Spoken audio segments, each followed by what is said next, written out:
समस्त को नमस्कार। जय जगन्नाथ। आपण मान समस्ते जानिछंती वर्तमान सेकेंडरी स्कूल टीचर मानकर ऑनलाइन ट्रांसफर प्रोसेस चलुछि। जेहेतु प्रतिवर्ष मेडिकल रिपोर्ट आसबार विलंब हुए, तेणु आम से टाइम लाइन अनुसार हो पारे ट्रांसफर। तेणु आम से चलित वर्ष बारंबार डायरेक्टर साहब को भेटिलु, अनुरोध करूँ जे प्रथम म्यूचुअल ट्रांसफर ता सहित अन्य ग्राउंड ट्रांसफर करने सहित मेडिकल रिपोर्ट आसले से ट्रांसफर करने आउ आगुआ टी SLTC बसैयापाई म्यूचुअल और अन्य ग्राउंड करने जहाँ विशेष क्षेत्र वर्तमान खबर अच्छी जे प्राय वेरिफिकेशन प्रोसेस म्यूचुअल मानकर जो माने म्यूचुअल पे अप्लाई करथिले सेमानकर प्राय वेरिफिकेशन प्रोसेस सरी जाइछि, प्राय लास्ट स्टेज सरीछि।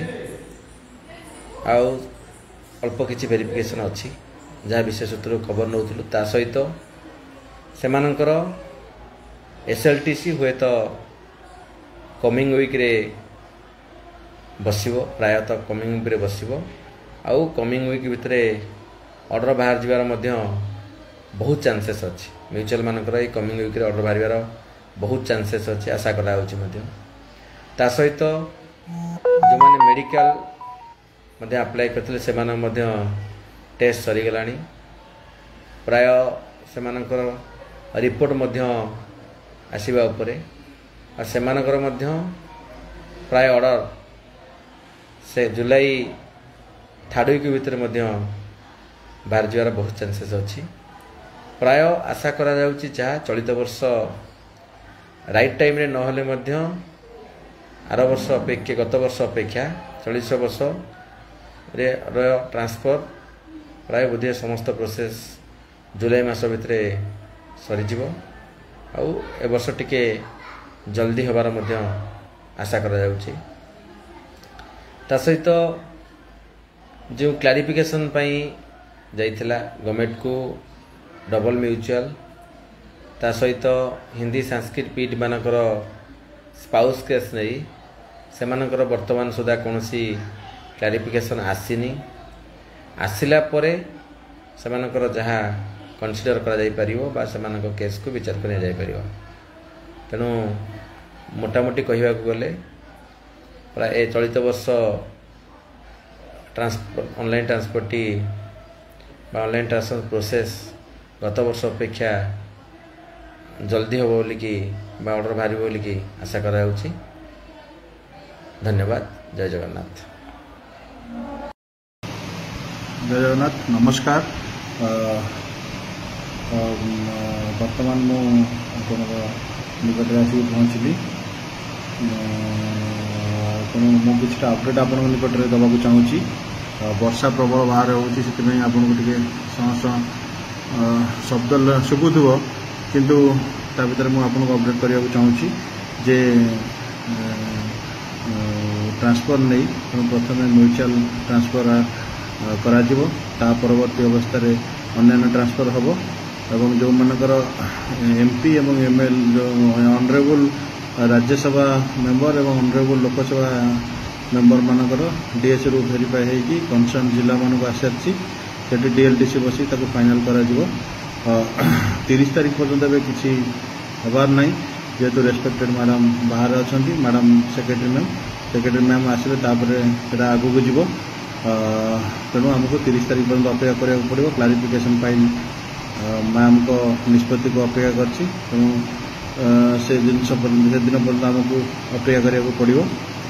एवं सहित OSTT पास कर पछरे पास कर रेगुलर रही MA सब्जेक्ट ना टीचर मान खुशी खबर आम से आलोचना करूँ एवं प्रेयर बारंबार करूँ।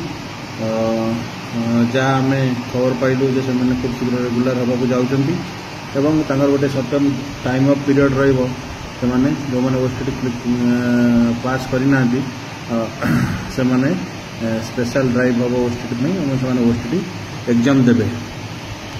ଏବଂ ତୃତୀୟ କଥା ହେଉଛି ଖୁସି ଖବର, ସମସ୍ତ ବର୍ଗର ଶିକ୍ଷକମାନଙ୍କୁ ନେଇ ଗାର୍ଡ ରିଷ୍ଟ୍ରକ୍ଚର କରାଯାଉଛି। ପିଜିଟି ହେଉ କିମ୍ବା ହିନ୍ଦୀ ସଂସ୍କୃତି ପିଟି ହେଉ କିମ୍ବା ଅନଟ୍ରେଣ୍ଡ ହିନ୍ଦୀ ହେଉ ଅନଟ୍ରେଣ୍ଡ ସଂସ୍କୃତି ହେଉ ଏବଂ ଟ୍ରେଣ୍ଡ ହୁଅନ୍ତୁ, ସମସ୍ତଙ୍କୁ ନେଇକି କ୍ୟାଡର ପ୍ରସ୍ତୁତ କରାଯାଉଛି। ଏବଂ ଆମ ଶାରୀରିକ ଶିକ୍ଷା ଶିକ୍ଷକ ଭାଇମାନଙ୍କୁ ହେଉ ଏବଂ ଖୁବ୍ ପ୍ରାରମ୍ଭିକ ପର୍ଯ୍ୟାୟରେ ଅଛି, ଆଲୋଚନାରେ ସୀମିତ ଅଛି। ତେଣୁ ଯେତେବେଳେ ଆଗକୁ ବଢ଼ିବ ଏବଂ ଆଲୋଚନା ଚାଲିବ ଆମେ ପରବର୍ତ୍ତୀ ଅପଡେଟ୍ ନିଶ୍ଚିତ ଭାବେ ଦେବୁ। ଏବଂ ତତ୍ସହିତ ଆଉ କିଛି ମଧ୍ୟ ଆମେ ଆଲୋଚନା କରିଥିଲୁ ଏବଂ ଯେଉଁଟା ଶିକ୍ଷକ ସମାଜ ପାଇଁ ଭଲ ହେବ ସେ ବିଷୟରେ ଆମେ ଆଜି ଆମର ନିଜର ପ୍ରେୟାର ରଖିଛୁ ଉପରସ୍ଥ ଅଧିକାରୀମାନଙ୍କ ନିକଟରେ। ଏବଂ ସବୁ ଜିନିଷକୁ ଯେମିତି ସମାଧାନ କରିହେବ ଏବଂ ଶିକ୍ଷକଟି ଆଉ ସ୍କୁଲରୁ ଗ୍ରିଭାନ୍ସ ନ ଦୌଡ଼ି ଭଲରେ କାମ କରିବ ସେ ବିଷୟରେ ନେଇ ଆଜି ଆଲୋଚନା କରିଥିଲୁ। ଆଲୋଚନା ସୌହାର୍ଦ୍ଦ୍ୟପୂର୍ଣ୍ଣ ଅଛି ଏବଂ ଖୁବ୍ ଶୀଘ୍ର ଗୋଟେ ଯେଉଁମାନଙ୍କର PITM ଥିଲେ ଏବଂ ସେମାନେ ଯେଉଁ ପାଇନଥିଲେ ପେ ପ୍ରୋଟେକ୍ସନ୍ ସେମାନଙ୍କର ଗୋଟେ ମିଟିଂ ମାନେ ମେମ୍ବରମାନଙ୍କର ସହିତ ମ୍ୟାଡ଼ାମଙ୍କ ମିଟିଂ ହେବାର ଅଛି। ଏବଂ ସାଂସ୍କୃତିକ ଆସୋସିଏସନର ଯେଉଁମାନେ ଅଛନ୍ତି ଜେନେରାଲ ସଂସ୍କୃତି ବାଲା ଏବଂ ବିଏଡ୍ ଯେଉଁମାନେ କରିଥିବେ ସେ ସାଂସ୍କୃତିକ ଆସୋସିଏସନର ମଧ୍ୟ ମେମ୍ବରମାନଙ୍କର ଗୋଟେ ମିଟିଂ ହେବାର ମ୍ୟାଡ଼ାମଙ୍କ ସହିତ ଅଛି। ତେଣୁ ଆମେ ସଦାସର୍ବଦା ସଂଘ ଆପଣଙ୍କ ପାଇଁ ଚେଷ୍ଟା କରୁଛି, ଆଗକୁ ମଧ୍ୟ ଚେଷ୍ଟା କରୁଥିବ। ତେଣୁ ସଂଘ ସହିତ ରୁହନ୍ତୁ, ଯୋଡ଼ି ରୁହନ୍ତୁ, ସଂଘକୁ ମଜବୁତ କରନ୍ତୁ। ଧନ୍ୟବାଦ। ଜୟ ଜଗନ୍ନାଥ।